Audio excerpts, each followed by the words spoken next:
The first hurricane hunter is well documented. Let's talk about it because this is a badass story. So, in the 1930s and 40s, flying is totally new. And there's this guy, Joseph Duckworth, who turns out he's like really good at flying by instrumentation, like just looking at his instruments when you're flying through clouds and stuff like that. Today, they call this IFR or instrument flight rated. He learned to fly in the Air Force, became a commercial pilot, but then went back to the military in 1940. They wanted him to teach all the new pilots how to fly using their instruments only. So he's the commander of the Air Force Flying School in Bryan, Texas. Now there's a hurricane turning in the Gulf of Mexico that's going to make landfall in Galveston. They say, you know what? Let's move all our planes. They're all flying T-6 Texans. They say, let's all move these out of the way of the hurricane. And then it begins. Most of Duckworth's pilots were British students who had earned their credentials flying over Germany during some really hard parts of the war. And so they were like, oh my God, a hurricane is just a strong thunderstorm. It's no big deal, and your little T-6 planes totally can't handle this. Duckworth was like, I'll buy any of you a drink that can fly into this hurricane. And everybody got real quiet all of a sudden.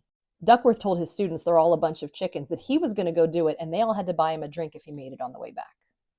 Duckworth knew he needed a navigator, so he looked around and found the only person he could find, a guy by the name of O'Hare, and was like, hey, I need a navigator to go fly into this hurricane. O'Hare was like, what if all that rain in the hurricane floods out the engines and we crash and die? And he was like, that would suck. Do you want to go? And O'Hare was like, because you are such a badass pilot, yes. So these two guys took off, didn't tell anyone where they were going until they started flying through the hurricane.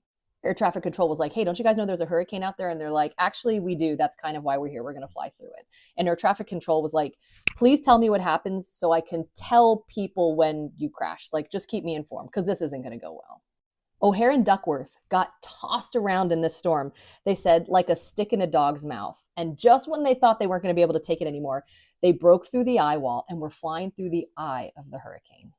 They landed back at the base about 2 hours after they landed. And when they did, the weather officer, Lieutenant Jones Burdick, came back out and was like, jerks, how could you not tell me you were going to do this? Can we do it again and I go with you? And they did. Now, the first time was wild and crazy. This time, both guys, the pilot and the weather officer, took notes the entire time.